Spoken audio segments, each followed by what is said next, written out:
soxal doomu réew mi demal rajo Xalima yi dakartv.com tous les vendredis.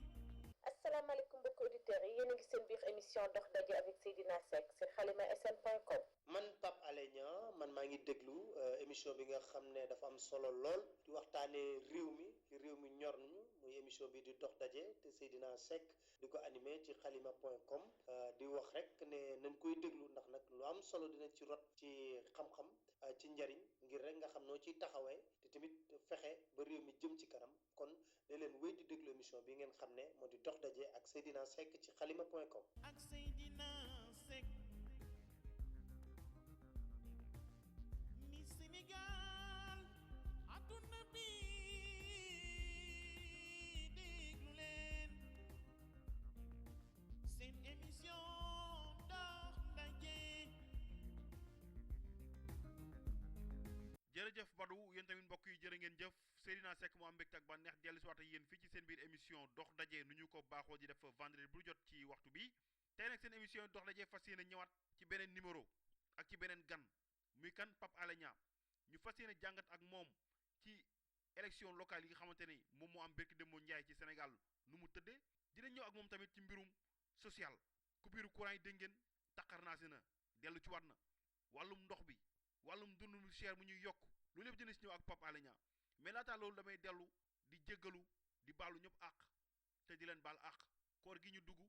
yàlla def ñu dugg ci bismillahi rahmaani rahim génn ci alhamdulillahi rabbil alamin lépp li nga xamante ne jullu nañ ko ci yàlla suñu borom nangu ko lépp li nga xamante ne woor nañ ko ci yàlla suñu borom nangu ko lépp li nga xamante ne ñaan nañ ko ci bu dee lu gën ci ñun yàlla suñu borom may ñu ko te def ci réew mi jàmm wasaare ko ci àdduna gi yépp di leen ñaanal jàmm fépp fi ngeen mën a nekk Baye Alé maa ngi lay nuyu. Seydina Seck maa ngi lay nuyu di def fay di nuyu tamit sa auditeurs yi di leen baalu àq ci weeru sell wi nga xam ne la ñu nekk di weeru koor di ñaan yàlla lépp luñ ci jaamu yàlla mu ful ko lu bare bare bare te tamit di wax ne ku nekk ci li nga yëngu yàlla na ci yàlla def tawféex ba liñ ci yaakaar nga am ko di ñaan ci réewum Sénégal tamit jàmm ndax defe naa ne jàmm ci la lépp xaj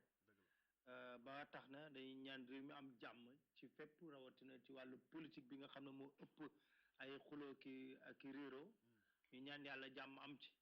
ci tënk daal maa ngi lay sant di la gërëm di gërëm tamit sa auditeurs yi nga xam ne saa boo leen woo damay sawar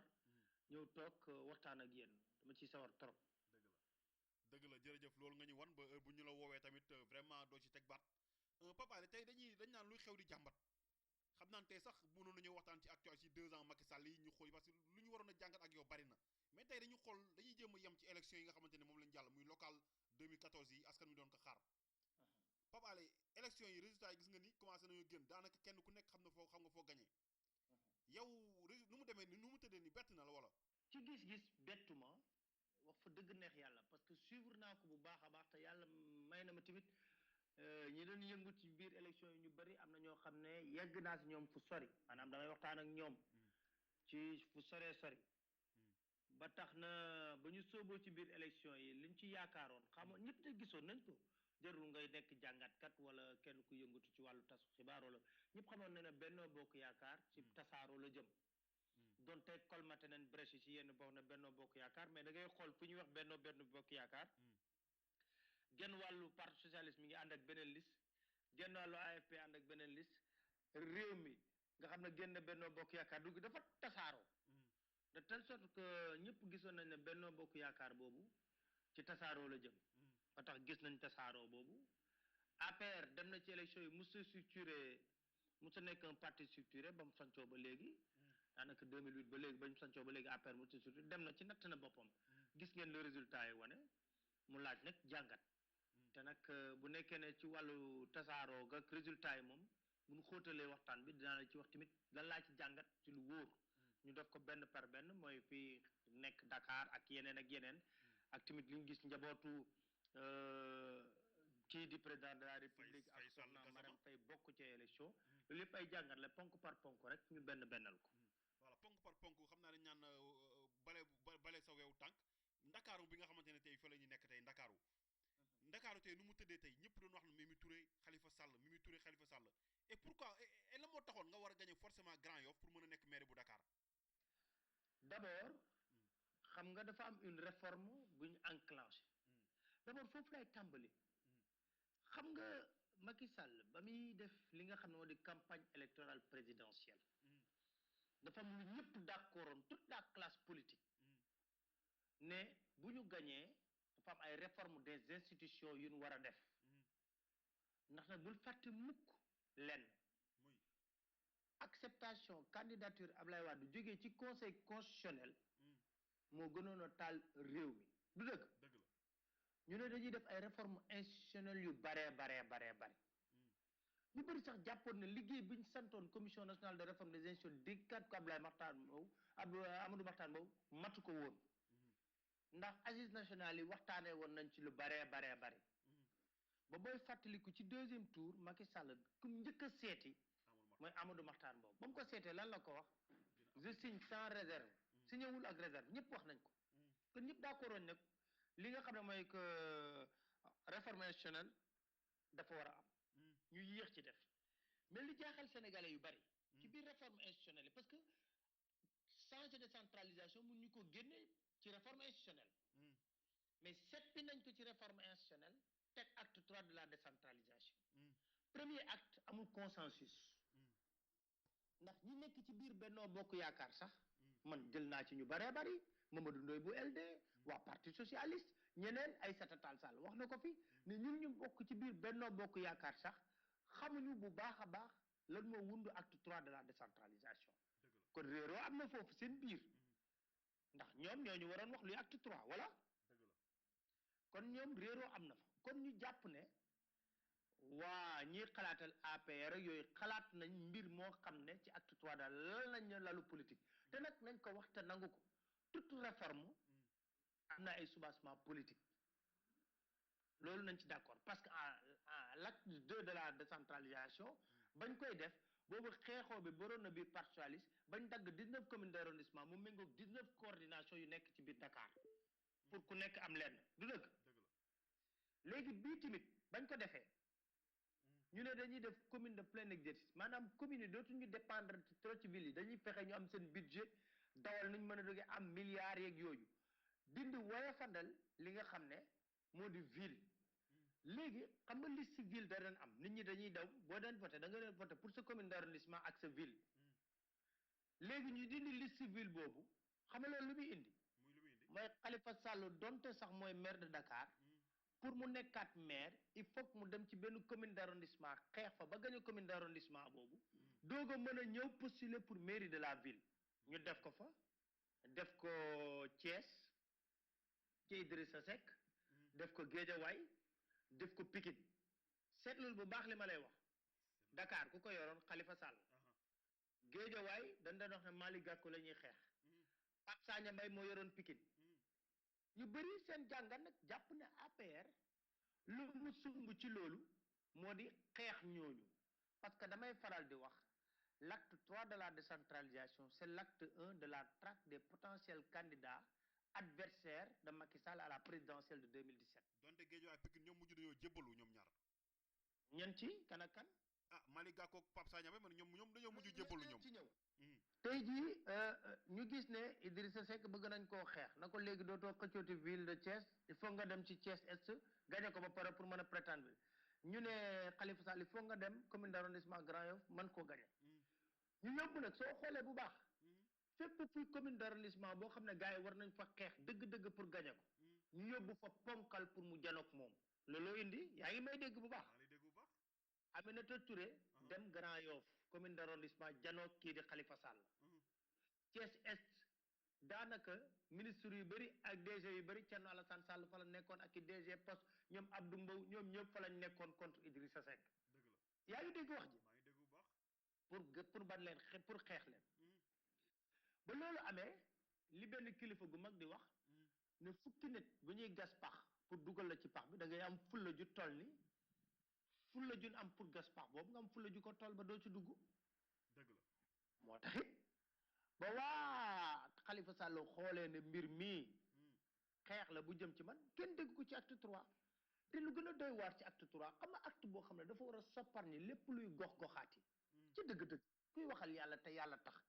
dañ ko war a waxtaani pencoo ko mu wóor a wóor gis nga acte 2 toog nañ ñu ko waxtaanee lu toll ci 3 ans wala 4 ans acte 3 dañ ko voté en procédure d'urgence code général des collectivités locales ñu voté ko en procédure d'urgence code électoral ñu voté ko en procédure d'urgence maanaam procédure d'urgence te boo xoolee acte 3 article bu nekk mën nga cee toog def ci commentaire député yi ko voté sax amuñu temps normal pour mën a toog segg ko seggaat ko bu baax a baax ba xam lan la wundu moo gis ñu baree bari taxaw nañ ne lii jaaduwul yaa ngi may dégg moo tax nag Khalifa Sall tamit ñëw ne pexe koy faj mu taxaw moom tamit def pexe ne nañu xeex Aminata Touré ñëw teg fii tamit fi may wax ak yow sama ginnaaw kër la siège am nekk ba muy nekk Grand Yoff yaa ngi may dégg ñu dawal léegi nag dem nañ Khalifa Sall woo mais di nekkoon 19 communes d'arrondissement yi 18 sax liste moo nekkoon parce que lu tax deful liste Gorée dafa ne Gorée Augustin Senghor moo taxaw waxal boppam ne le meilleur maire qu'on peut avoir pour Dakar c'est Khalifa Sall donc moom Khalifa Sall ne comme Augustin dem na ba wax loolu du def foofu di xëccoog Augustin mu def ci 18 listes ci 18 listes yooyu gagné na 16 yi Yoff la perte ak fi nga xam ne moo di Ngor ak Wakam même Biscuiterie sax ñu ngi naan ñàkkoon na ko waaye ginnaaw si joxaat nañ ko ci njëlbeen bi lan dañ wax Ndiouga Sakho mais ba ñu jeexalee vote yi Doudou Sagnès moo mujj a gagné donc gagné na foofu yëpp donc xam nga loolu mooy lan yow doo wax ne xam nga li ma benn góor doon wax may waxtaan ak moom benn kilifa gu mag kilifa diine la may waxtaan ak moom mu ne ma Pape Alé man damaa jaaxle ma lu tax mu ne ma Macky Sall ñii nekk ci benn jàppale nañ ko ba mu toog ci fauteuil moom muy bëgg a xool ci banc yi gars yi toog yaa ngi dégg wax ji maanaam ñoom jàppale nañ ko ba mu toog ci fauteuil présidentiel yi mu gëstu du xool banc yi mbiri yi gars yi toog xam nga Pape Alé ci fauteuil ba xeeb ba mais loolu léegi nii li nga wax léegi nii dafay ñëw tuuti si histoire parce que dañuy xool tey bu ñuy xool histoire Sénégal Macky Sall mooy premier président bi nga xamante ni nekk na président de la République élection municipale jot mu ñàkk Dakaru parce que d'habitude ku nekk exécutif yooyu yaay jël Dakaru xam nga sax la logique politique en démocratie soo xoolee en France comme partout ailleurs les partis qui sont au pouvoir c'est rare ñuy gérer capital yi cohabitation mooy mës di am mais toujours que en 2009 la commencé fii Sénégal pour la première fois un parti au pouvoir perd l'élection locale à travers Benno Siggil Sénégal mais taxawu Ndakaaru ñoom it teg seen piste ne dañuy xeex xam nga lan lañ bañaloon Khalifa Sall dañoo ko bañaloon mu def campagne de ville xam nga mooy mu mën a def ci commune d'arrondissement mais code électoral bi terewu ko moo taxit moom mu ne commune d'arrondissement yëpp dama fay samp liste fu nekk ma dem waxtaan ak ñooñu soo xoolee Dakar waaye xam nga lan lañ jàpp dëgg la du dëgg kii mi ngi liggéey mi ngi góorgóorlu wax ma mi ngi liggéey sax man damay wax ne mi ngi góorgóorlu Khalifa Sall mi ngi góorgóorlu te ci homme politique lépp lu mu la wax ne dina ko def xeex na fekk marchand ambulant yi xeex fekk ñeneen ak ñeneen ak ñeneen Ablaye Wade 2009 ba 2012 gàllankoor na ko ci liggéey yu bëree bëri mais ñëpp jàpp nañu mi ngi góorgóorlu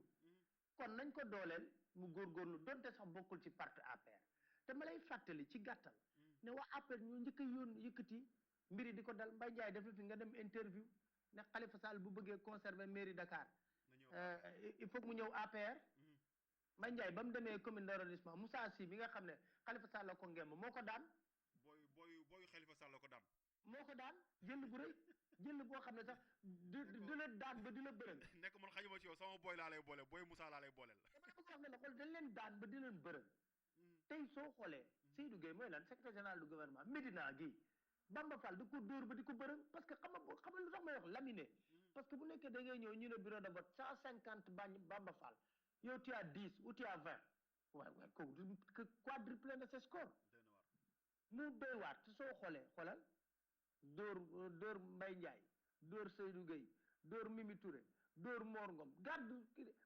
mu taxoon ma foogoon ne ñoom waa Benno Bokk Yaakaar waroon nañ mën a toog waxtaanee ko te nag ni ngi def benn logique de communication boo xam ne daf may fàttali parti démocratique sénégalais ba ñàkkee 2009 Iba Der dafa génnoon di ñu jox ay chiffres mais chiffres yooyu amul njariñ xamul am njariñ ñu def un diagnostic lucide de ce qui vient de se passer li xew mooy leen dama jàpp ne sénégalais yi ñoo ñor dégluwuñ campagne dégluwuñ dara ñoom bëggoon nañ tegaat Khalifa Sall état bi def na jéem na pexe yëpp yu ko yàlla may lu ko loi may Sénégalais yi ñooy voté xob yi la ñuy compté tey am na ñoo xam ne docteur Malick Diop AFP la bokkoon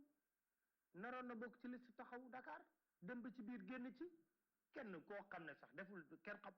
xam ko Mamadou Lamine Diallo ko gagné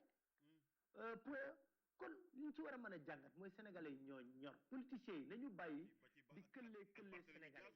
sénégalais te man dama d'accord et ça c'est un combat bu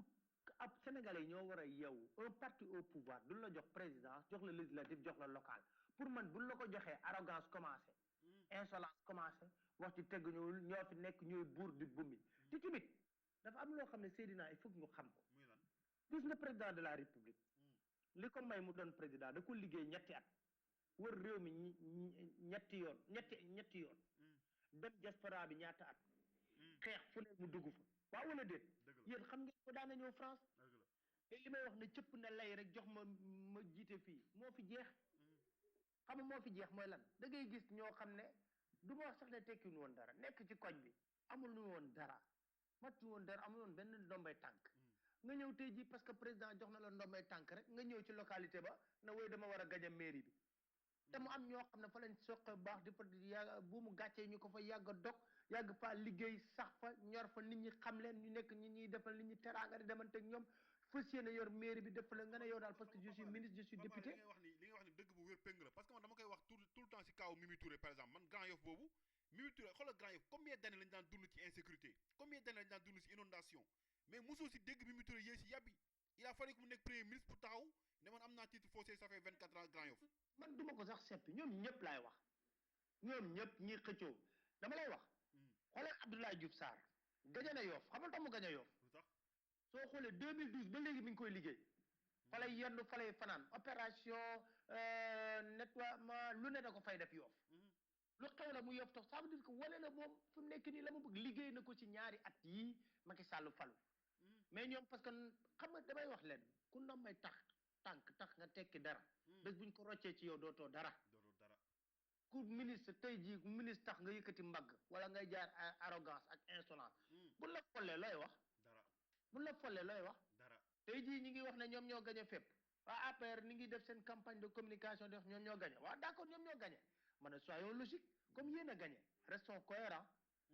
kon le président de la République n'a qu'à féliciter toute l'équipe gouvernementale ba pare nag bu mu fi def benn remaniement ministériel ngeen accélérer la cadence en direction de la présidentielle de 2017 te yomb na dëgg la yéen a ngi seen biir émission dox daje tey mooy fi dalal Pape Alé Niang di journaliste à la 2STV Pape Alé tey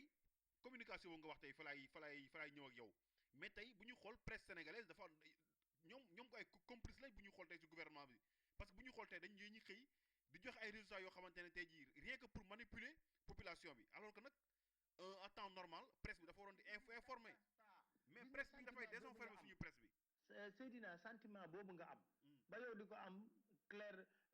d'esprit boobu di ko am ñeneen ñi moom la ñu am. soxlawul loolu dama lay jox un cas patent. Ndar nu mu toll ban mën a toog 3 jours mënuñu génne résultat. commune de Ndar nu mu toll. commune de Ndar boo xoolee ci côté ci stock électoral bi toll fi nenn ba war a mën a toog 3 jours mënuñu génne résultat. fu Dakar génne moom yëpp war nañoo génne. ñëpp génne da nga ne ba mu des Ndar 3 jours. ça veut dire que nga xëy suba teel di ko bind ak nga koy wax ci rajo yeeg nga koy wax ci télé dama la jox exemple. barki Dembo Ndiaye ñu nga yéen ni Pape Mayel mu nekk plateau 2S. El Hadji Kassé ngi plateau RTS. ñuy wax ne ooy Benno Bokk Yaakaar a triomphé partout ma ne leen mais Benno Bokk Yaakaar taxaw Ndakaaru bokkutoon ci Benno Bokk Yaakaar vous avez mis des listes contre Benno Bokk Yaakaar et puis soyons logique yéen a gagné fépp d'accord kon président de la République warul def remaniement ministériel dafa war a def tey conseil des ministres amul tey ci jeudi bi dañoo war a féliciter ñëpp. te jeudi passé sax conseil des ministres amul ndax rek moom pour mën a bàyyi ministre bi ñu dem campagne xam nga loolu tamit beneen problème la. ministre yi kan moo ci gagné Benoît Sambou dóor nañ ko Ziguinchor. ñoom ñëpp boo koy lim di Ali Aïdar dóor nañ ko Bambey. Ali Aïdar Pape Diouf dóor nañ ko. Mimi Touré Ali Aïdar Ziguinchor Mbaye Ndiaye ministre d'État premier dans la hiérarchie du cabinet présidentiel dóor nañ ko. ku ko nar a lim sa tool booy de. Seydou Gueye donc da ngay sonn. ça veut dire que gouvernement bi bu ñu génne woon tey jii ñu ci dóor ñëpp est-ce que Macky Sall dina am juróomi nit ñu ko fa wër. conseil des ministres tey jii bu waxoon ne dañuy def conseil des ministres mais ministre bu ñu gagné bu mu xëy si bu mu ñëw conseil des ministres est-ce que juróomi ministre dina ko wër ba pare ñu bëgg a gëmloon nit ñi ne ils ont gagné d'accord ils ont gagné léegi autant qu'ils sont je pense que ils doivent être logiques xam man su ma leen maa gagné équipe bi c'est une équipe formidable c'est une équipe merveilleuse nañ ko maintenir intact accélérer la cadence ba présidentielle 2017 ñu xool il faut être cohérent dëgg la lu leer nga voilà lu leer nga wax de ah comme nee nañ ñoo gagné man su ma waxee ne ñoo gagné di fëgg dënn kay je maintiens la même équipe parce que c'est une équipe victorieuse je les félicite et j'accélère la cadence en direction de la présidentielle 2017 parce que ñoo may réélire. mais papa lan nga jàpp ni moom moo doxul ba askan wi wan gaa yi ginnaaw. xam nga lan moo doxul. muy lan. il faut qu'on arrête de faire de la politique politicienne dans ce pays. man li ma jàppoon ne Macky Sall bu yéegee toog ci nguur gi jeune. né après les indépendances premier président de la République né après les indépendances. nekk ñun génération. du am dara lu ko encombré. mooy gis nga rupture boo koy def ci gestion pouvoir. doo da nga ciy gaaw. bés boo xasee ba dem ba toog man maa lay wax tey jii benn secret bés boo xasee ba dem ba toog. lobby yi ngànk la. bés boo toogee 3-4 mois clan yi dugg. famille bi dugg lobby yi dugg réseau yi dugg. ñu wër la ndomba nag. yaa ngi dégg li ma lay wax. kon Macky Sall si ndëgg sarax boobu la dugg. incha allah jeudi bii di ñëw magazine bu bees bi nga xam ne génn naa ko premier numéro bi mu war a génn vision mag. titre bi mi ngi tudd l'état otage des lobbies avec plein de révélations. ah bon man maa la wax lii. loolu ku ko bëgg am lu muy def. non ce sera dans le marché. d'accord. ce sera dans le marché vision mag. état otage des lobbies. avec plein de révélations parce que dama ne la président de la république buy def rupture institution réforme institution dafa jaroon ñuy jox at Amadou Mahtar Mbow mu ci liggéeyaat liñ ci def. mun ta jox leneen mun ta def leneen loo xam ne daf ñu ko woon. na ñëw rek ñu partagé ko xool 700 millions yoo xamante ni xajoon na feneen. non et puis est-ce que jaroon na ko na nga ñëw am nga travail de base ñu partagé ko xool liñ ci war a def ñu def ko. rupture au niveau de la justice jarul xaar d'accord nga ak man. dëgg la jarul xaar de. réforme au niveau de la justice jarul xaar. tey jii nga gis président mu ne je vais prendre ce que je veux ci affaire yi lu ma neex laa ciy def. ba ci mandat am 7 à 5 ans bi sax jarul xaar man pour man. ah mandat 7 à 5 ans bi nag xam nga bu ko naroon a man nag maa ngi ciy xaw a tiit xam nga tax ma ciy xaw a tiit. gars yi nee nañ il fallait que mu xaar élection locale yi mu xam fu mu féete de. mais xam nga lu ma ciy tax ma ciy tiit. du loolu de parce que il évolue dans ses prises de position. boo déggoo li mu wax il évolue. parce que xam nga ci mandat bi. dafa daan faral di wax ne c'est une décision ferme irrévocable soo lire premier discours am à la nation bañ ko falee moo nekkoon 3e paragraphe bi dellu siwaat na ci dellu mais dernière interview bu mu def RFI xam nga lu mu wax dafa ne telle est ma volonté mais c'est pas moi qui fais la loi wute na de wute na de wute na dafa ne sama bëgg-bëgg la mais du man maay def loi bi te tey ji nii lañuy def dem wax ak député yi article 27 dans la constitution moo tënk loolu dafa ne la durée du mandat du président est de 7 ans. Et cet article ne peut être changé que par voie référendaire. Référendum. Bu ko naroon dëgg ko waroon na ko mën a couplé ak élection locale yi ñu noppalu duñ yàq xaalis. Voilà. mais est-ce que amul possibilité jaarale ko assemblée nationale parce que yëpp moom la ñuy wax fi mu nekk nii. assemblée nationale loolu foofooy piège bi xam nga lu muy def. mën na ko jaarale assemblée nationale. sa majorité xam nga Moustapha Cissé Lo yaa ngi koy dégg mu ne hors de question. jaarale ko majorité bi ba pare majorité bi voté ko contre ne ils sont contre la diminution de la durée du mandat présidentiel mu ne leen oui moi bon démocrate je respecte la séparation des pouvoirs looy wax. bëri nga ci morom de ak yaa ci bëri morom li nga wax léegi nii. bu ko waxee looy def mais daf ñuy nax loolu nax xam nga loolu laay wax politiciens yi ñoom liñ bëgg a def noonu day foog ne ñun xamuñu ko. am na moo koy def damay jég bi si ak ba léegi est-ce que yii xam nga li mooy kaay jiite ñu waaye ëpp ñu xam-xam dañu tànn waaye xam nga da ko fay yóbbu xam nga président lu mu yóbbu assemblée nationale majorité am rejeté ko moom la neex bu ko yóbbu assemblée nationale majorité bi rejeté ko rek moom la neex léegi bu ñu ko rejeté nag mu ne je respecte la volonté la séparation du pouvoir en bon démocrate comme je l'avais dit telle était ma volonté mais c'est pas moi qui fais la loi. dëgg la mais papa Pape te pour ñu avancer tuuti xam nga tey Sénégalais yi dañ daan xeex naan famille famille Wade famille dañ ko daan xeex taxaw tey nga gis ñu naan taxaw di fëgg seen dënn tey ñu kenn waxatul nii léegi ñu ëlbatiku naan dina si fay Sall ñi naan Timbo Gassama mais bu ñuy xool tey dafa mel ni tey Sénégalais yi dañ kenn xamul lu ñu bëgg finalement Mansour Faye gis nga ko forcé nañ ko ci Saint-Louis Aliou Sall gagné na Guédiawaye gagné wa amul laabi soo Timbo tamit Pikine la même chose mais tey. xam nga nag foofu benn point laay xaw a laa dul d'accord laay bon parce que moi je suis républicain. Et je veux être républicain. Comme xam nga avec Ablaye Wade dafa am benn différence. yóbbu na Mansour Faye xam nga man dama doon waxtaan ak sama benn xarit bu ne ma saa waay ba résultat ndar yi yéexee trop mu ne ma dina jafe trop ñu jox Ahmed Fall Braya affaire ma ne ko lu tax mu ne li Mansour Faye daj ak li Marème Faye Sall daj dina jafe lool ñu jox ko ma ne ko lu tax nga wax loolu mu ne ma rax ci dolli dóor nañ rakk ji fii Grand Yoff te rakku Macky Sall gagné na Guédiawaye il faut que belle famille bi fexe góorgóorlu téye ndar ak cousin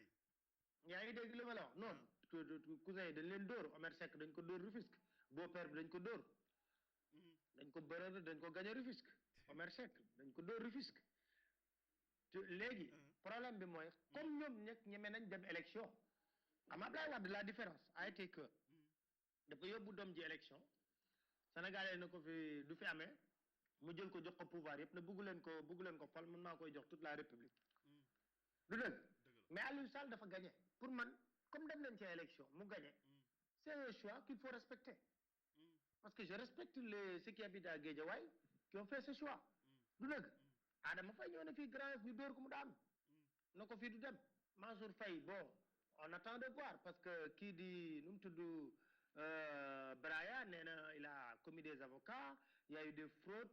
massives donc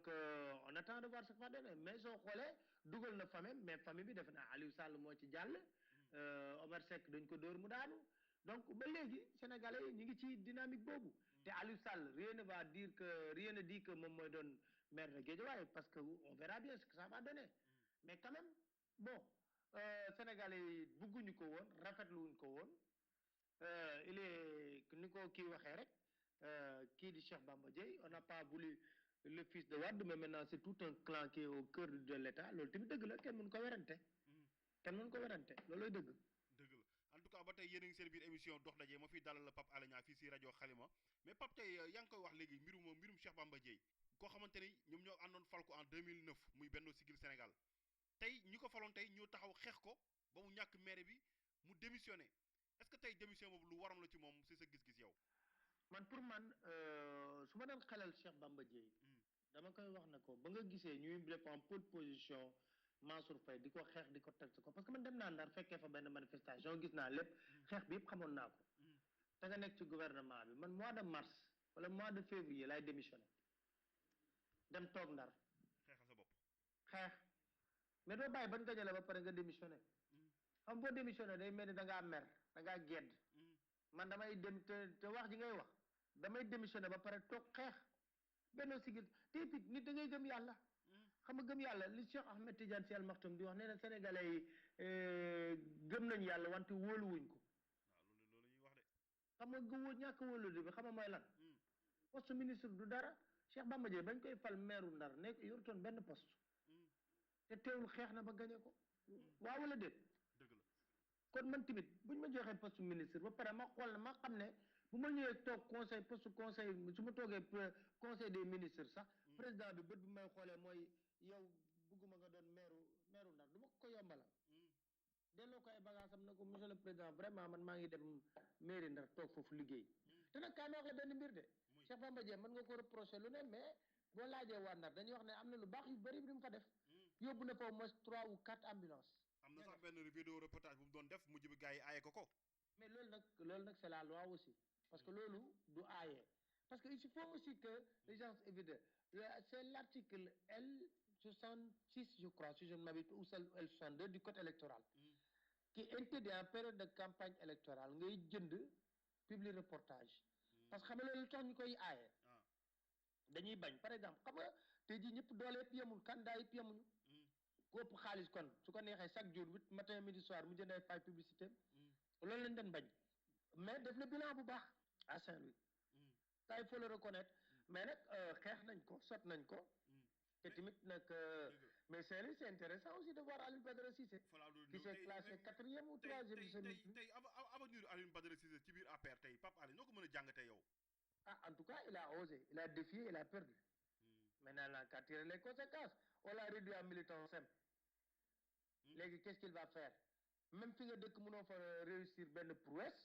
ça pose problème sur ton avenir politique ton poids politique parce que nag li may wax dëgg na dëkk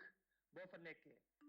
mais damay wax ne xoolal ni jotee Khalifa Sall wane na boppam Dakar te pourtant il ne dirige pas le parti socialiste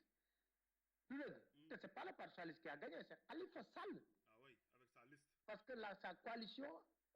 englobe plus que la coalition qui a soutenu Tanor Dieng à la présidentielle. Khalifa Sall a 20 partis politiques même coalition mouvement qui ñu ko soutenir plus même que li Tanor amoon Tanor ñaata la amoon ñàkk jariñu ak Ali Haïdar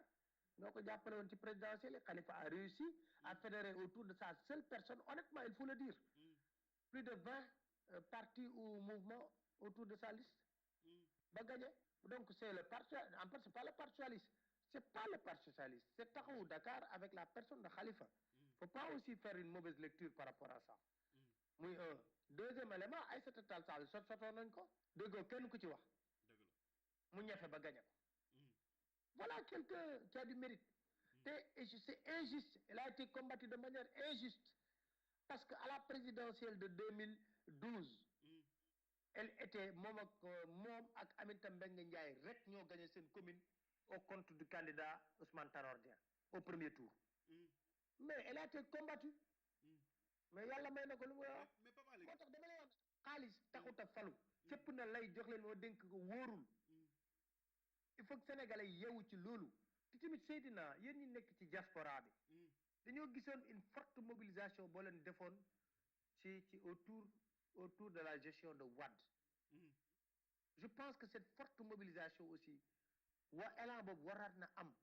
pour ñu sentir leen aussi sur toutes les questions c'est vrai que yéen a ngi def mais doyul parce que réew mi ñun ñoo ko moom tey jii seetuñu ku doon président xam nga ñun tamit mënuñoo def tamit te ñun suñuy naataangoo yi nekk Sénégal muy la presse locale tamit bu fekkee dañ leen a corrompre foofu nga xamante ne bu ñuy xool aussi du ñu yombal liggéey bi parce que bu ñuy xool te yow da ngay xëy wax li presse bi bind leneen day mel ni tey ñaari presse ñu am mais yàgg nañ koo bind ci finalement bi Abdoulaye Wade RTS la amoon di fa génn guddeeg bëccëg ma fa bañ ko doon wooyee Wade family du dëgg RTS Wade family lañ tudd du dëgg teewul mais kenn deful tey ji yéen ñi nekk bitim réew ku ca woo sa waajur ak sa famille fii ci dëkk bi xam nga nu réew mi mel dëgg la wala dëgg bu presse bi bindee loolu yow boo wooyee sa rak wala sa mag sa yaay wala sa papa den la wax ndax réew maa ngi dox nekk na ci dëgg wala ndax affaire yaa ngi dox wala déet waaw wala déet lépp lu presse bi bind est-ce que dafay tax nit ñi bu ñu dugg ci biir urne ñu voté ko je vais te faire une révélation Khalifa Sall a été victime d'ostracisme ci élection locale yi am na loo xam ne xew na ci teewul gagné na waaw teewul gagné na il a été combattu sur tous les fronts yaa ngi may dégg maa ngi lay dégg te pourtant gagné na xam nga man li nga wax nii avant veille élection yi def naa benn waxtaan émission boo xamante ne tey lu mel ñi leen doon waxtaan man leen yéen sénégalais yi nekk diaspora gannaaw ba mënu leen voté mënu leen bokk ci élection yi mënuñoo rend waaye ñun war nañoo mën a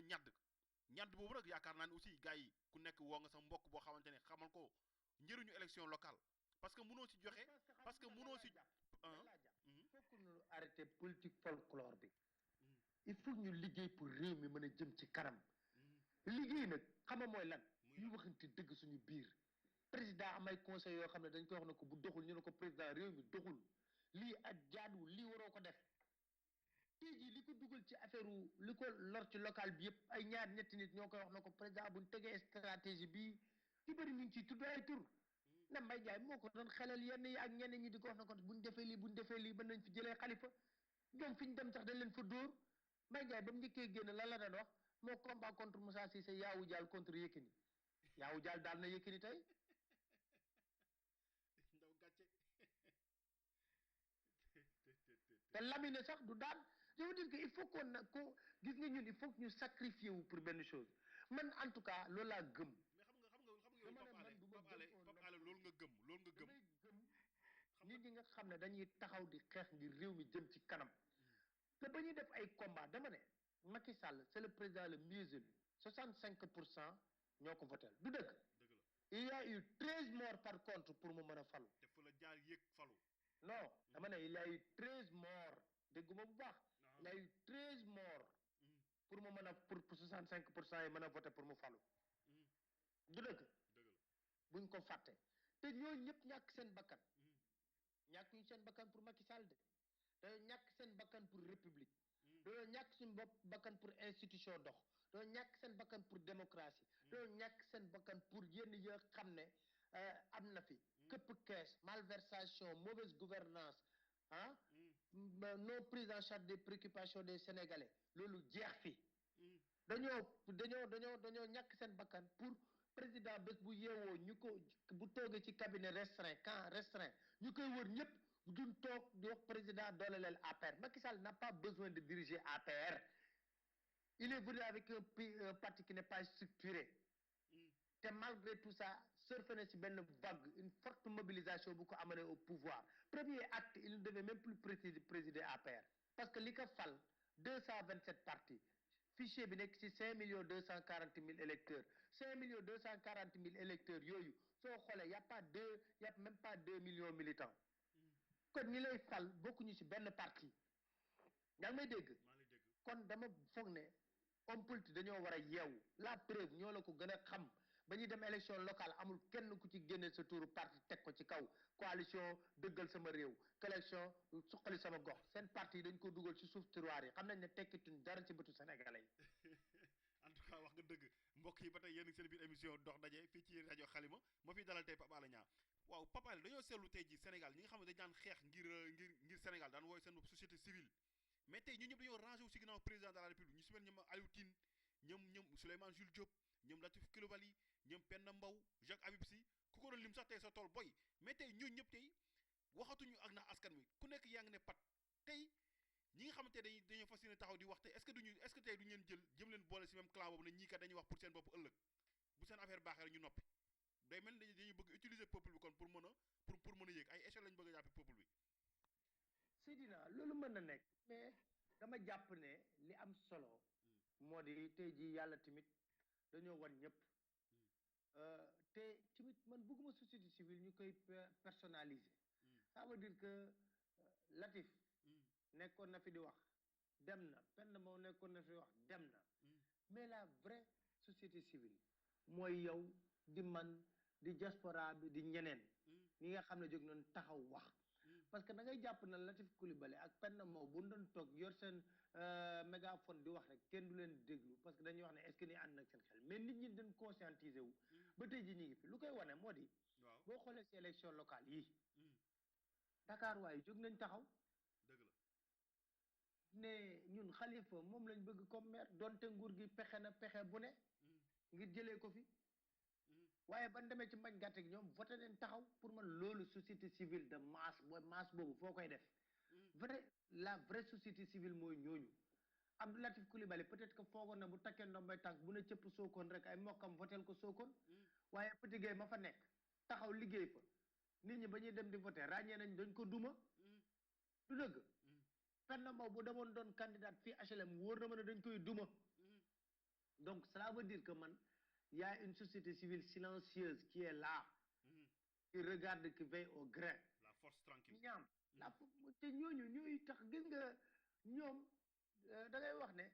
doon leen yëg te et puis c'est des fabrications souvent des médias quelque part parce que day dem ba nga xam ne lu ne cëkk na doon nañ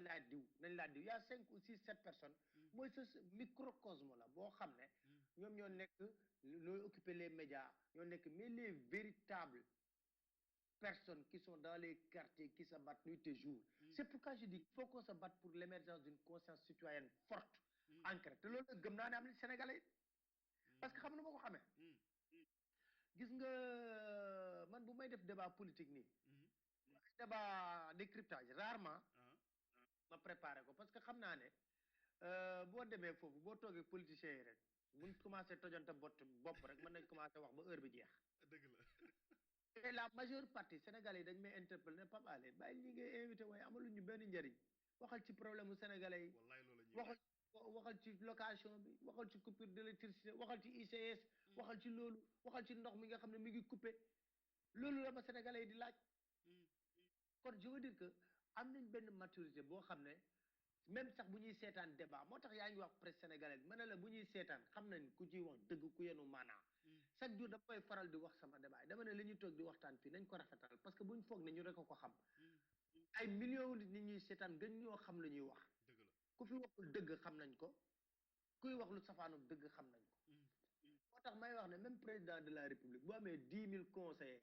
tey jii da ngay gis kese conseil bu ne bu jóg di fëgg dënn di wax tey jii ba élection yi amee ñii di attaqué fi xam nga fa la ñuy mesurer ñoom pour seen degré d'engagement wax luy jëriñ Sénégal de mooy wax degré d'attaque par rapport à un adversaire du président de la république loolu fan la ñu jëmale mais xam nga loolu tamit xam nga loolu tamit responsabilité presse bi tamit ci la parce que aussi dañoo seetlu ñu dañoo am benn presse boo xam ne Pape Alé mais du ñu woote jamais des débats constructifs des débats éducatifs tout le temps ay téesante ku dàq saaga ku dàq téesante kooku rek la ñuy nangu invité mooy genre Moustapha Cissé Lo yi ak ñeneen ak ñeneen. man pour man dama jàpp ne ñun ñoo ko war a njëkk a moytandiku c'est pas bon il faut parler xam nga lan moo am solo.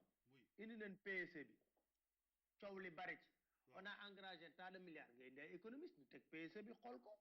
taux de croissance bi ñu bëgg a jëlee 3,5 bëgg ko tëbal ba 7% loolu tamit il faut ñu wax ko nan la ñu war a mën a jaaree ba tëbal loolu lépp ci en 2 ans.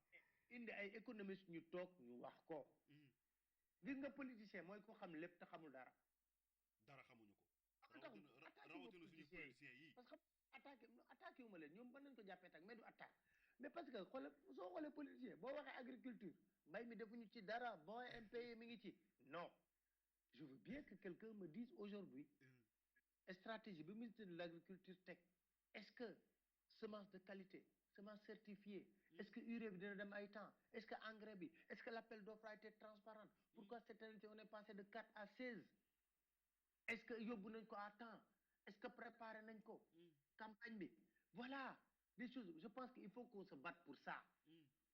gars yi buñ indee seen projet ñu toog mais kaay ma wax la benn affaire tey président de la république première erreur li ma gën a métti ñoo gën a yàgg da ngay ñëw toog di wax ñu wax non kii day toog di sànni xeer rek te ministre amul par exemple gis nga su may def débat par exemple sur benn ministère damay sonn ba am ku pour mën a am kenn ku représenter ministre bi ku ñëw défendre le projet du président de la république ku ñëw défendre la démarche du ministère da ngay sonn yow alors que ñoom ñoo war a njëkk a ñëw wax sénégalais yi fan lañ leen jëmale du dëgg boo nekkee France wala yooyu ministre bi mooy monter sax au créneau bu envoyé son plus proche collaborateur mais fii Sénégal lan moo fi xew da ngay ñëw nga ne da ngay wax tourisme mais yow journaliste bi tu cours derrière le ministère du tourisme pour avoir un représentant qui va venir oser venir défendre leur vision leur programme leur ambition pour le développement du tourisme tu penses que c'est normal anormal je pense que c'est normal ce n'est pas normal anormal ça oui ma jox la benn exemple xam nga ñu ngi wax PSE bi ba léegi est-ce que PSE bi bañ koy wax ba léegi gis nga le ministre de l'économie et des finances def une grande émission non ay conférence signature convention 2 milliards toog émission RTS boobu du point de vue sax moom war na fa mën a dem mais même bu nekkul point de vue ak yeneen émission ñëw toog expliquer PSE bi qu'est-ce que nous entendons faire à l'heure actuelle en mi-bilan lii lañ war a def ak lii la mooy suñu axe prioritaire c'est l'agriculture l'axe prioritaire c'est l'agriculture qu'est-ce qu'on compte faire l'autosuffisance alimentaire lan lañ ci war a def dañuy renforcer au niveau de la vallée du fleuve comment on va le faire comment l'État compte soutenir la culture du riz dans la vallée mais kenn du ko ci def dañuy wax rek moi je veux bien qu'on va xam nga on est bien mais journaliste day dem ba nga xam ne il est obligé de se rabattre sur les hommes politiques il est obligé de faire son émission il est obligé de se rabattre sur mais tey jafe-jafe yi nga wax ni yëpp tey ak fuite de responsabilité bi tey suñu njiit di def est-ce que tey loolu yëpp mën nañu ko boole accélérer la cadence ah ñi waroon accélérer la cadence grand dañu accélérer amuñu frein génn grand xaw ma nag ñu ñuy def après maanaam câble bu dagg ah xaw ma de ah dégg wax ko yaa tudd câble bu dagg mais accélérer boo gis day am frein dafa am benn pas bu nekk CNCR ci paysans yi ñuy waxtaan ci wàllu mbay mi ci benn émission mu ne ma ñun ne ba léegi gisuñu semence gisuñu engrais yeeg yooyu bu nekk li mooy accélérer la cadence de mieux vaut décélérer la cadence. doy na war de. ah je veux dire que xam nga yooyu c'est des slogans. ay accélérer la cadence on n'accélère pas la cadence avec la langue. On ne cherche même pas à accélérer la cadence. Il faut d'abord mettre en place les fondamentaux. Fondamentaux yi nañ ko teg mu leer. Est-ce qu'aujourd'hui au niveau de l'industrie des mines c'est normal qu'on ne fasse pas un audit complet? Ne par exemple dañoo jël mines yi jox ko ay nit au temps de régime Abdoulaye Wade il faut que mines yooyu Sénégal ko moom ñu xool mines yooyu nan lay dugalee trésor public. Or buy génn Sabodala ñu xam nañ ko pourquoi les industries minières qui sont à Kédougou qui travaillent là-bas n'arrivent pas à injecter de l'argent normalement dans la ville de Kédougou pour mu développer n'est qu'un pôle économique minière. Voilà les véritables questions. Pourquoi Kédougou tey ji boo demee yërëm leen te à côté les industries minières ñu ngi fa tabax ay cités yoo xam ne pour leur personnel et tout di extraire foofu mine bi or bi où passe l'argent. Voilà les véritables questions qu'il faudra se poser. Man li may wax man Pape Alé damay dépasser sama bopp léegi ay débat politique parce que dafa may leer na amul benn homme politique bu ma leen toog sama plateau wax ma lu ma ci xamul parce que ni ñu ciy commencé bëgg a yàgg. On est peut-être dans le secret des intimités de certains hommes politiques ba xam nañ ci lu bari bari mais aujourd'hui les véritables débats c'est ça. L'agriculture comment on doit faire pour avoir l'autosuffisance alimentaire. Est-ce qu'il faut renforcer vallée bi est-ce que war nañ ko exploiter wala war nañu ko exploiter. Voilà les grandes questions. Je crois. Voilà Pape Alé tey ba may fàttali mbokk yi ba tey yéen a ngi seen biir émission dox daje ma fi dalal Pape Alé Niang Pape Alé tey ba ñuy keroog dafa am benn image boo xamante ne dafa ma marqué ci yow muy keroog ba Ablaye Wade di woo Macky Sall di ko félicité ne ko gañe nga keroog ma gisee ronkoñ wadd 2 ans et demi après ronkoñ yooyu tey nekk na looy rëccu wala tey ba tey gëm nga ni tey lu taxoon tey ronkoñ yooyu wadd tey est-ce que yow yaakaar nga yaa ngi koy gis tey su doxalinu Macky Sall ak retour bi nga xam ne Ablaye Wade def na ko ba tey jamono ji taxutoon mu wadd ci man de man gëmuma nit taxutoon mu wadd de xam nga lu tax ma gëmoon man sama rongoñ daanu woon naa la ko wax tey ji xam nga dañoo toog réew mi nekk ci pendant 1 an ou 2 ans yoo xam ne ci xat-xat chaque suba ñu mel ni place de l'Obélisque la ñuy liggéeyee foofu la ñuy joxante rendez-vous yi ngir xeex pour la non candidature de Abdoulaye Wade ñu ñëw ba xeexoo fukki nit ak ñett ñàkk seen bakkan pour lan Mamadou Diop lay fàttali dragon bi ko fel mu ñàkk ci bakkanam ak ñeneen ak ñeneen ak ñeneen léegi ñooñu ñàkk seen bakkan yépp bul fàtte mukk laata ñuy jut à 48 heures de l'élection présidentielle Olusegun Obasanjo ñëw na fii pour ñu waxtaan pour ñu xool nu ñuy reporter élection locale élection présidentielle yi am na wala amul ba nit ñëpp toog Sénégal on n'a jamais vu autant de médias dans un pays yaa ngi may dégg j'avais un ami boo xam ne c'est un confrère malien boo xam ne daf maa woo ci biir suñuy wàccun élection yi mu ne eh mon ami vous risquez d'avoir un coup d'état là parce que le pays va basculer ma ne ko ah bon ñun ba ñuy waaj dugg deuxième tour la ñu am ñoom seen coup d'état boobu Sanogo jël pouvoir bi ma xëy fajar woo ko ne ko ah j'espère que li ñu doon yéene am na ci yéena alors léegi ma gis la maturité de la démocratie sénégalaise à travers l'appel le coup de téléphone de Wade la maturité du peuple sénégalais la responsabilité de l'administration sénégalaise la responsabilité de l'armée et de la gendarmerie ñaar ñi ko doon diriger ñëpp bañ gisee ne résultat yi mi ngi génn te fi mu nekk ni Macky falu na ñu dem seeti président de la république am fu lu ñu waxtaan ak moom ñu toog président woo Macky Sall na ko gagné na j'étais trop fier de mon peuple j'étais très fier de mon peuple parce que on a administré une belle leçon de démocratie au reste du monde loolu lañ nawee Sénégal suñ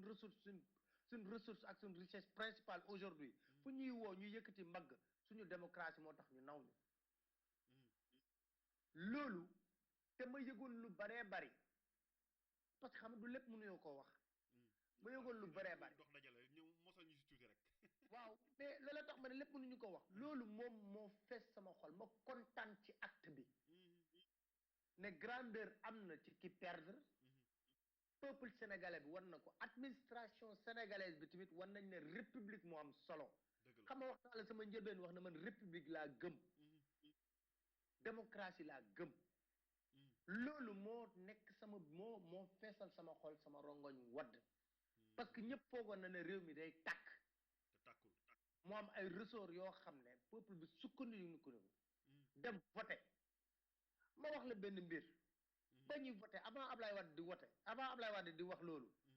ba force républicaine yi xam nañ ne fi mu nekk nii le pouvoir a changé de camp rapidement ils ont jalonné Radisson là où se trouvait le nouveau président pour assurer sa sécurité dëgg la. ils ont jalonné la permanence de l'APR waaw foofu ñu commencé di fêter loolu acte républicain la pays africain gën nañoo rëy ëpp ñu richesse économique ak lépp ëpp ñu doole fépp armée ak lépp te amul loolu dëgg la. ñun dañuy voter deuxième tour balaa 20 heures xam nga dañ France 20 heures ñu jox résultat ñun à 21 heures on savait qui est le vainqueur limal ma benn pays africain bu ko xam dem naa fi ba Burkina Faso waxtaan ci loolu ak samay naataangoo burkinabé ci benn mbir bu amoon ci loolu donc ça veut dire que c'était ça qui m'a poussé à pleurer c'est le respect je suis très fier de mon peuple et aujourd'hui ma jox la beneen exemple élection locale yi on a eu 2707 listes tout le monde avait la peur au ventre une administration de relever le défi de l'organisation tey jii amul benn fait majeur bu dénaturer le scrutin l'administration sénégalaise a montré être républicaine les forces de l'ordre ont géré les centres de vote les Sénégalais massivement sont pas massivement parce que le taux est très faible à la limite 41 la ñuy wax 47% ñu ngi xool en attendant commission nationale bi génne les résultats officiels mais administration Sénégal la direction générale des élections le ministère de l'intérieur organisé nañ ko te ñëpp a tiitoon amul kenn même les hommes politiques yi ma interrogé avant ci émission dañu ma élection yi pëccoo xoolee doon administration bi géré ko mais loolu dañ koy sante yàlla dañ koy sante yàlla sante ko yàlla bu baax a baax sante ko yàlla tamit le peuple sénégalais ba am maturité bi policier bu fi ñëw foog ne yaa fi gën a muus nit ñi danga defe ne Sénégalais da lay xool di la reetaan c'est ça qui m'a poussé 2 ans après tu m'as posé la question am na li ma daan xaar gisuma ko xam nga mooy lan mooy dafa rupture yoo xam ne dama foogoon ne dañ koy def jàll ay institution yooyu daf ñuy tardel le véritable combat yooyu dañ ko waroon def avant ñu noppalu les véritables combats c'est les combats économiques aujourd'hui on a réalisé ce qu'on appelle la démocratie politique la démocratie gouvernance c'est la démocratie économique terme la boo xam ne canadiens yi dañ ko wax la démocratie économique c'est quoi en fait c'est que ñun dool ñu fexe ba jàppaleen ñu suqali ci le régime de Macky Sall a une politique volontariste bourse familiale couverture maladie universelle ba jox la couverture maladie universelle bi ñuy wax xanaa balaa ku ma ngay wax couverture maladie universelle nga def am ay hôpitaux yoo xam ne mën nañ ko teg loolu la tax mën na ne dañuy nax aussi le président de la république comme wax na ko rek kenn sañ ko wax na ko président li non da nga koy wax na ko comme wax na ko rek kenn du ko wax na ko président lii mën na nekk naam c'est un projet ambitieux mais balaa nga koy def il faut relever le plateau technique ça veut dire que il faut nga fexe ba hôpitaux yi nekkatul leen mouroir ku fa ñëw fekk fa ay jumtukaay yu mat sëkk ku feebar ñu faj la d'abord balaa ngay indi couverture maladie parce que hôpitaux yoo fi dem boo demee Dantec balaa voilà tey jii tous les professionnels avertis sincères yoo xam ne politique obnubilé wu leen d'accord nañ que c'est un projet qui est ambitieux un excellent projet couverture maladie universelle mais dafay fekk dafa am ay fondamentaux hôpitaux yi mën a fonctionner normalement garab yi am médecins yi doy lépp dem man d'accord naa président mën na ñëw de couverture maladie universelle bu ñëwee constaté ko ñi nga xam ne ñoo nekk ci secteur bi di yëngatu ñëw na ko projet bi nga def kat monsieur le président baax na trop waaye nag monsieur le président nañ xool l'existant liñ fi fekk lan la bu xoolee l'existant ba pare boo xoolee ba pare ñu ne ko kon nag léegi mu ñëw jàkkaarloog sénégalais yi ne leen naam maa leen waxoon ne sama engagement couverture maladie universelle la bëggoon naa ko def loolu mooy sama mébét mais li ma fi fekk kat conditions yi réunir wu kon sama premier défi bi may njëkk a relever mooy dinaa fexe ba hôpitaux yi fonctionner normalement dinaa fexe ba hôpital la Dantec ñu defar ko rafetal ko ba mu jekk hôpitaux yi médecins yi nekk ci jàmm nit ñi ku feebar mën a faju bu ñu defee loolu ba pare nag ñu ne nag nañ teg deuxième jalon couverture maladie mais duñ ko wax monsieur le président la vision est claire fat mi ngi mel ni ñi ngi nekk ci taawu Mobutu Sese Seko yooyu dafay révolu yaa fi gën a nice yaa fi gën a yaa jantal gën a nice monsieur le président la bonne vision ministre buy wax tam France da ngay dégg président ministre bu wax ba pare di wax selon la vision du président de la république président bu la joxee vision da nga koy décliner dans une feuille de route voilà xool ndax mën na nekk wala mënut a nekk Pape Alé ci rupture yi nga wax léegi nii rupture yi nga wax léegi moom la Sénégalais doon xaar tey Macky Sall bokk na ci wàllum justice parce que bu ñuy xool tey Sénégal keroog maa ngi koy wax sama benn chronique maa ngi naan bu ñuy xool ñi nga xamante ne ñoom ñoo saccagé woon L'As 24 heures chrono dañ leen jàpp bàyyi leen ñi nga xam ne ñoom ñoo saccagé woon Walfadjri dañ leen jàpp bàyyi leen ñi nga xamante ne Sénégal doon xaar tey nit ñi di bàyyi yoon di def liggéeyam tey ñi nga xam dañoo saccagé Berki Demba Ndiaye kër Moustapha Cissé Lo dañ leen jàpp bàyyi waat leen tey est-ce que justice est-ce que tey lan mooy jox tey sénégalais yi tey am confiance ci seen justice parce que lu woon ba léegi moo fi ne ba tey xam nga naa la wax ñaari mbir yu gàtt te bariwul dossier yi ngay wax sax dossier yi ndaw la dossier Karim Wade laa lay wax man xam naa ñeme woo ko tudd man dama koy tudd non xam nga Karim Wade boobu dañ see wax waxati ci non mais dama lay wax non ci conduite dossier bi laa lay wax ñëwal dama la bëgg a wax ne la cheikh bi Seydina li am solo mooy justice bu opinion bi du justice bi nga xam ne moom la magistrat yi di dogal ak juge xam boo ñëwee ne waa ji sàcc na d'abord Alioune Ndao procureur dafa ñëw ne waa ji 700 milliards tey ñu ngi lijjanti 144 milliards tey ëllëg suba ngoon suba jour chaque jour nga dégg bu bees dañuy dem ba nga xam ne da ngay wax ne lii lu ci dëgg ak lu dul dëgg ba ci sax libération Thierno Ousmane Sy bi waaw mais da ngay wax ne lu ciy dëgg ak lu ci dul dëgg da ngay dem ba nga xam ne yow sax sa bopp da ngay réer loolu tax ma ne vivement nañ def procès ay avocat Karim Wade jot dossier bi plaidé juge yi wax liñ gis ku nekk porter sa intime conviction ñu noppalu dëgg la mais am na ay actes yoo xam ne justice boo ko tegee rek naxasal sa xel tey yàpp xaj bu seddee soof waaw te puis li ñuy wax sax le temps de la justice n'est pas le temps de la presse ni le temps de l'opinion ça c'est connu mais il faut que aussi ni ñuy piloter dossier yi mu am célérité sérénité mais xoolal ji xam ma jox la benn exemple bu ndaw xam nga yaa ngi wax ci manipulation presse bi waaw boo liree sama page Facebook mës naa ko cee wax xam nga dañoo xëy suba teel rek 3 quotidiens waaw ñu ngi ciy waxtaan titré non 3 quotidiens titré même titre ñu ngi ciy waxtaan keroog def 44 milliards découvert dans un compte à Singapour dama ko lire rek ma ne samay xarit yi ma toogoon ma ne leen xam nga lii mooy wane la presse est manipulée parce que une seule information boo xam ne c'est une information confidentielle ne peut pas faire en même temps la une de 3 journaux pour qu'une information puisse faire en même temps la une de 3 journaux il faut que mu doon conférence de presse wala point de presse ñëpp fekkandoo ko ñu waxandoo ko donc ki ko wax 3 journaux yëpp te même nit ki la bu nekk ci commission d'instruction même email bi la leen yónnee rek benn nit ki moo ko wax diw ne ko je te donne une primeur jox ko diw ñoom ñëpp nag ku nekk foog na am nga la primeur de l'information nga titré ko à la une tu sors l'opinion trouve en même temps 44 milliards découvert Singapour donc ça veut dire que la commission d'instruction de la CREI a manipulé aussi la presse bu ñu wax ne les avocats de Karim Wade manipulent la presse ma ne leen la CREI aussi manipule donc il y a trop de manipulation kon daal porte presse la ñu gis jamono ji voilà ginnaaw porte presse boobu am na nag nee naa leen dossier Karim Wade nañ ñu may jàmm nañ ko téye yóbbu ko fu ñu ko war a yóbbu ñu atte ko ñu dem ci procès kii wut ay avocat am ñu respecter les droits à la défense ñu atte ko manipulation am na dëgg la parce que dafa am yoo xam ne xel mënu su ko jàpp ñun ñëpp nit lañu aussi waaw wala déet dëgg la ci yeneen yi nga wax xam nga le cas de Touba est très clair Touba xam nga 19 yi ñu jàpp man dama d'accord ñu bàyyi leen xam nga lu tax xam naa war nga tiit xam nga lu tax ma d'accord ñu bàyyi leen lu tax xam nga 19 yooyu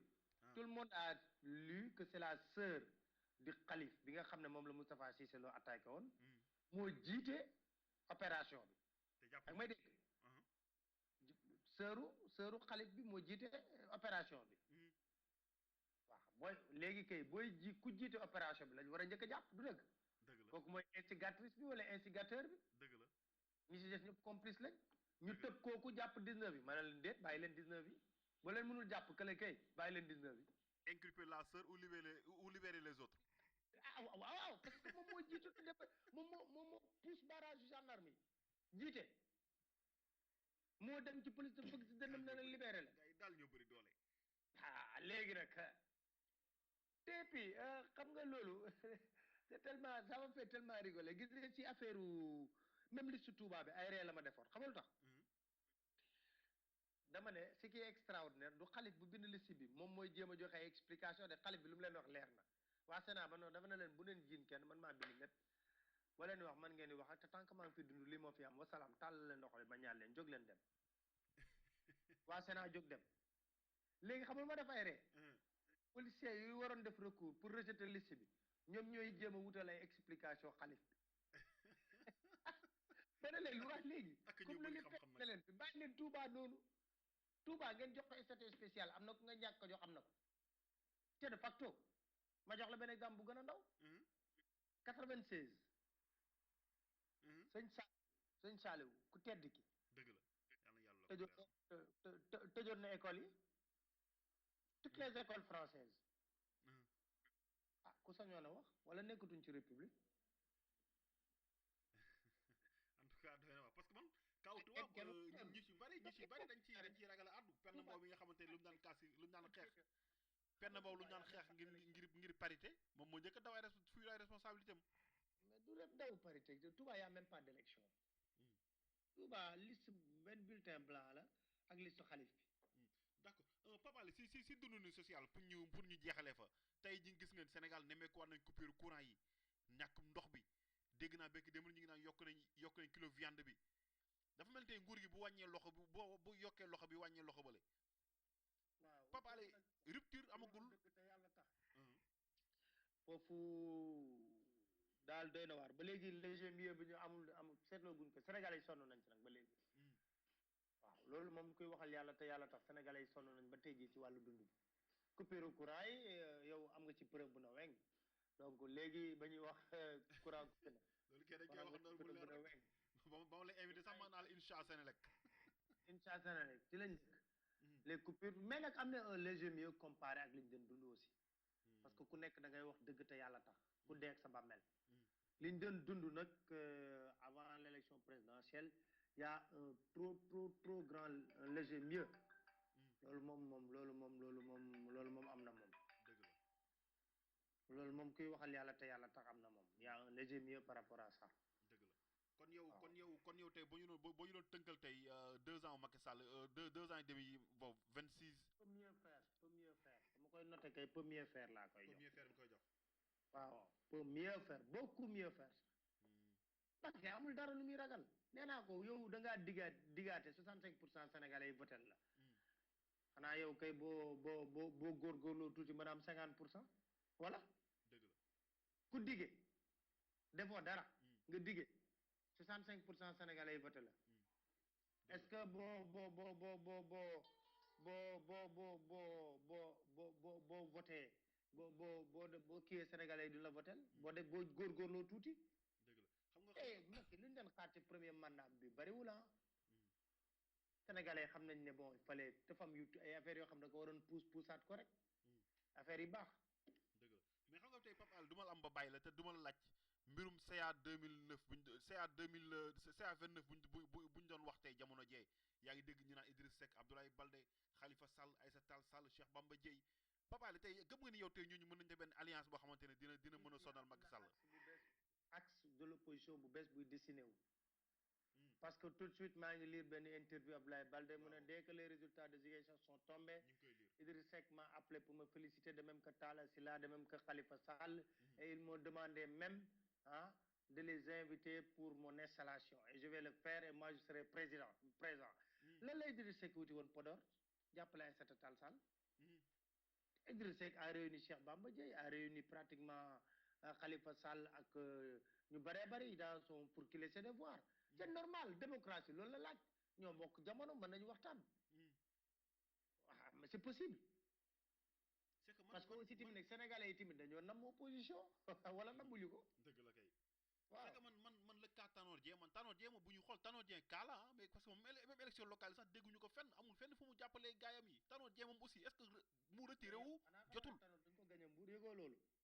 non mais loolu la wax moo tax Tanor Dieng maa ngi doon wax léegi benn xale copain bu nekk parti socialiste ma ne ko quand le général perd et ses lieutenants gagnent doit poser la gestion de l'armée va poser problème ah voilà en tout cas quand le général perd et les lieutenants gagnent. Tanor Dieng il faut mu jël ay responsabilités am Pape Alé. Khalifa Sall gagné na Aïssata Tall gagné na.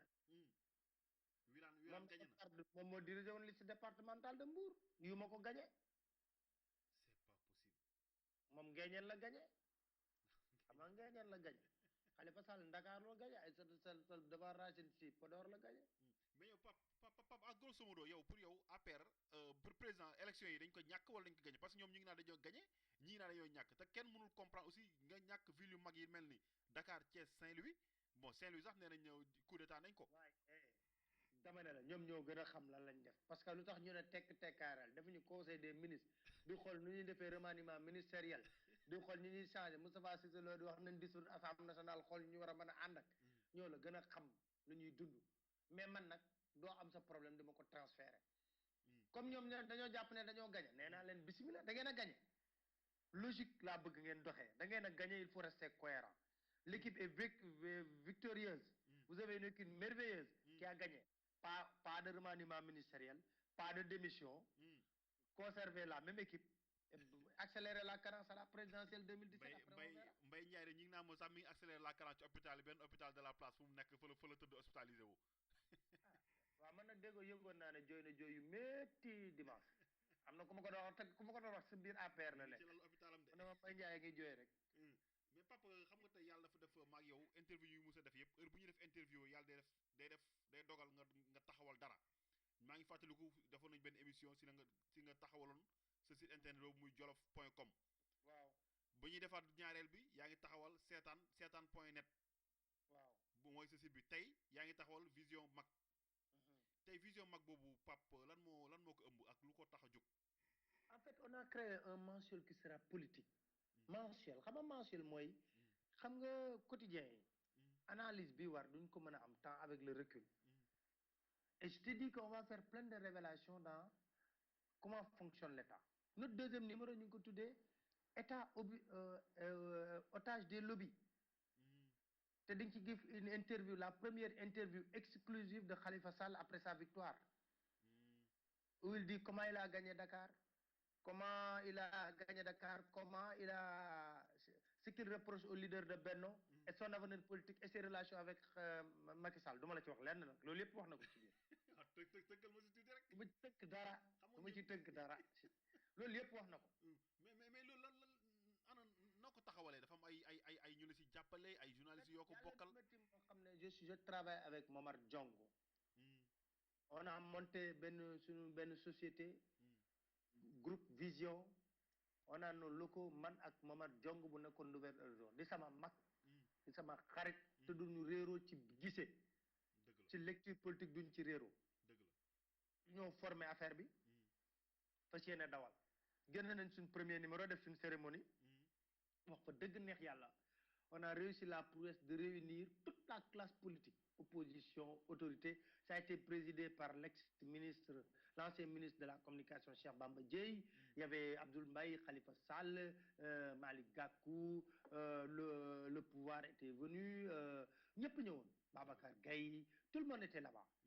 ñëpp ñëw nañ on a eu aussi des acteurs de la société civile ñëpp ñëwoon nañ pour ñu wane ne on est complètement neutre personne n'est derrière nous te on va le montrer sur une ligne on va faire un magazine de révélation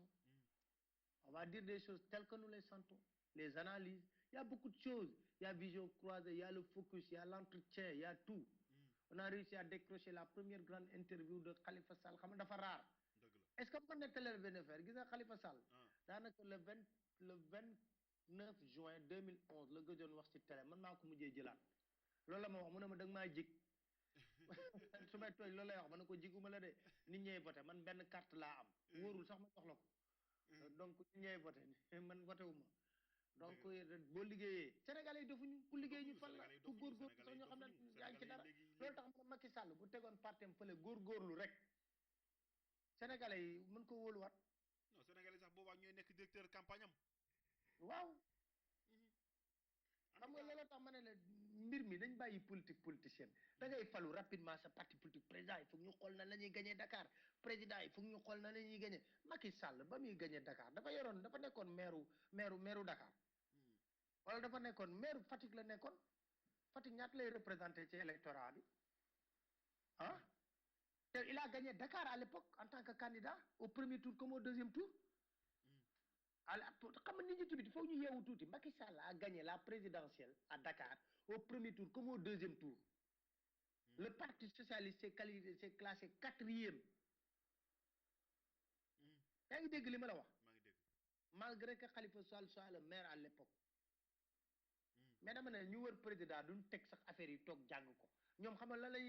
la ñuy seen crédibilité ñu ngi ko wéer xam nga ci fan dem ci télé attaqué Idrissa Seck saaga ko wala attaqué Khalifa Sall saaga ko mais président kat bu ñëwoon ne noo leen gisee local yi ñu ne ko président écoute li am xam nga président nag am na fiche de renseignement yëpp du dëgg mu ñëwee ne noo leen gisee local ñu ne ko président je pense que comme on est dans Benno Bokk Yaakaar Khalifa Sall est en train de faire un travail mi ngi góorgóorlu te am na une présomption laay wax ci de que les Sénégalais vraiment am nañ confiance ci moom mieux vaut que nous qu'on dise que c'est Khalifa Sall qui conduit la liste Benno Bokk Yaakaar à Dakar xam nga c'est une bataille inutile bataille bi mu ubbi yëpp perte na ko perte léegi Khalifa Sall neewoon li ma doon wax Khalifa Sall à Dakar il a gagné il est devenu un héros s'il avait perdu c'est un martyr parce que dañoo wax ne politiquement lañ ko xeex Idrissa Seck sonn nañ xeex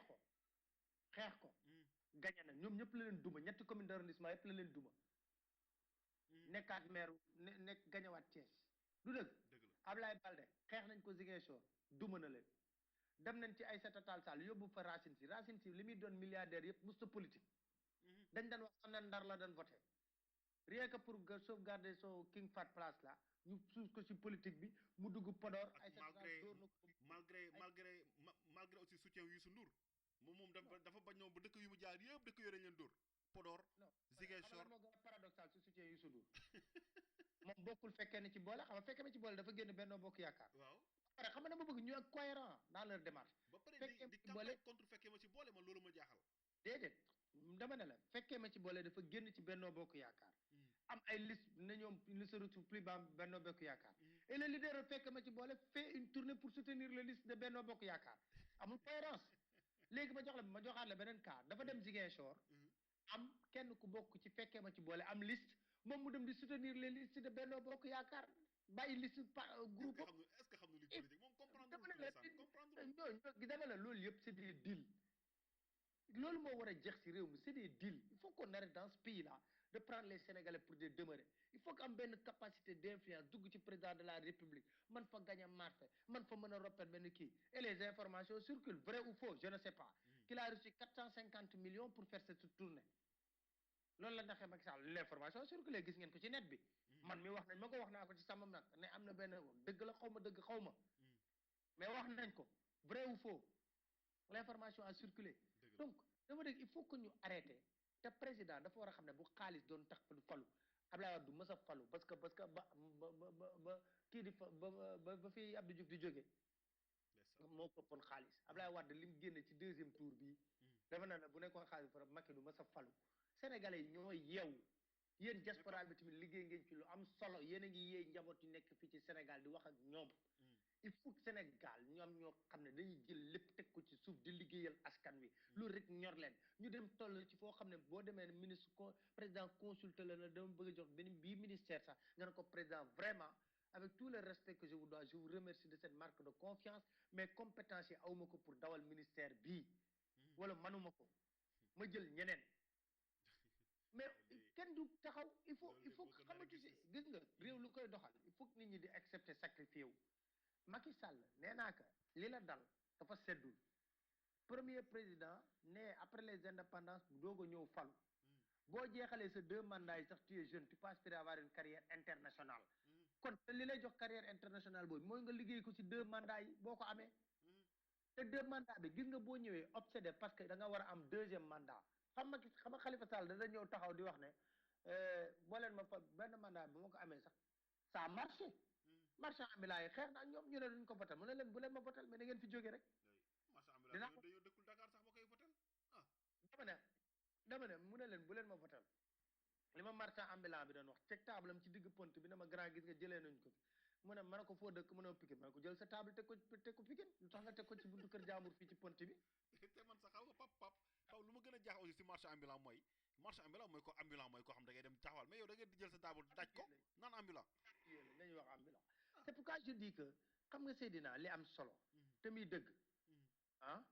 mooy que président li ko defee ma ne su ma ko doon xelal xam nga lu ma koy wax tey jii dama koy woo ba mu ñëw ma ne ko président tu supprimes poste premier ministre ah bon waaw lu tax xam nga lu tax yow yaa ngi nommé John mu nekk boss moom mooy bureau d'observation xaw ma lan PSA tous les grands projets ministères yi ci PSA la dépendre te poste premier ministre source de conflit bañ fa demee Aminata Touré gis nga Mbaye Ndiaye ko njëkk attaqué te nekk premier ministre taxut a nekk numéro 2 il a 3 ans qui lui reste bu réduire mandat bien sûr du woo jonn moomu woo les ministres clés ñu toog am seen tableau de bord di xool agriculture foo leen ci toll yéen foo leen toll fii éducation lan moo xew fii toog n'oublie pas que Macky Sall en 2004 la nekk premier ministre de Wade non et il a réussi avant 2007 de faire sortir les chantiers de Wade sous terre éléphant blanc yi dañ wax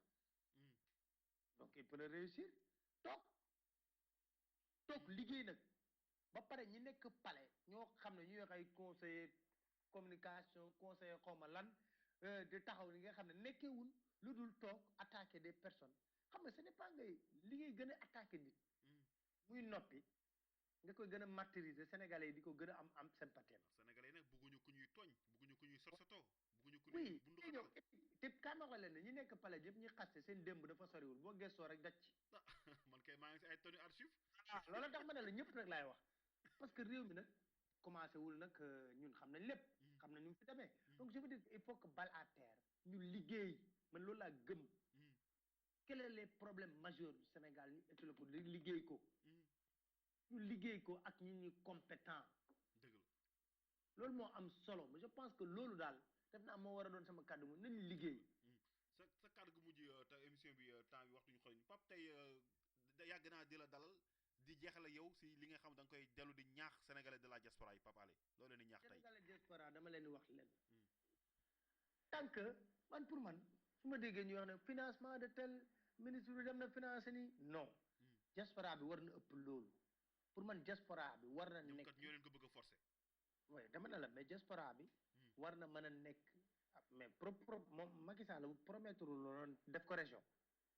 15e région promettre na ko wala promettre ko 15e région ñi ngi xaar de ba tey waaw dama la promettre na ko man waxuma de xam nga man damay li nga waxoon rek laay génn tegaat ci table moo ko wax kay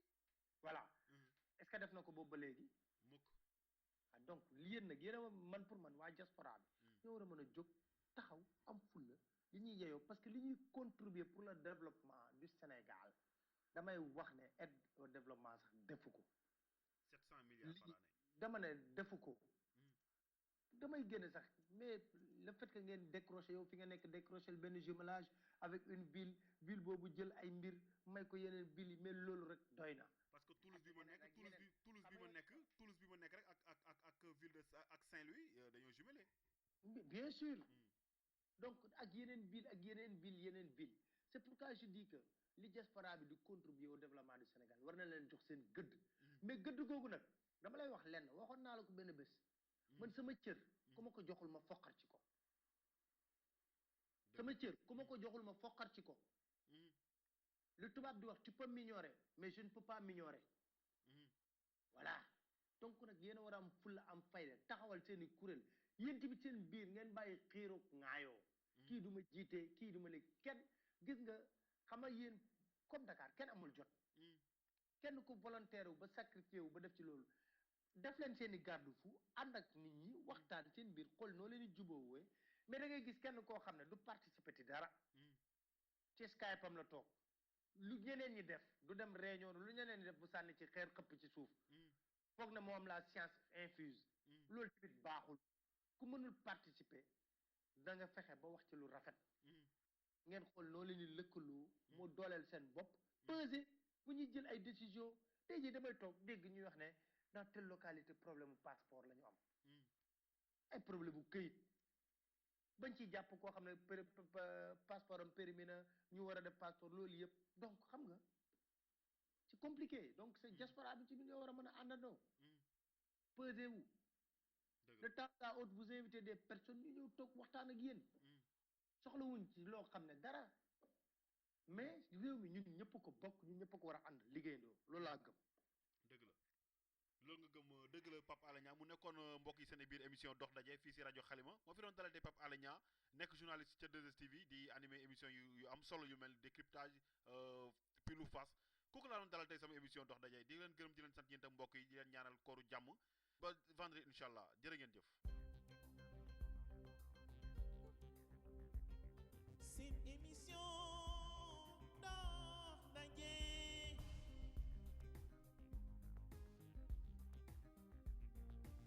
lépp luy politique ci wàllu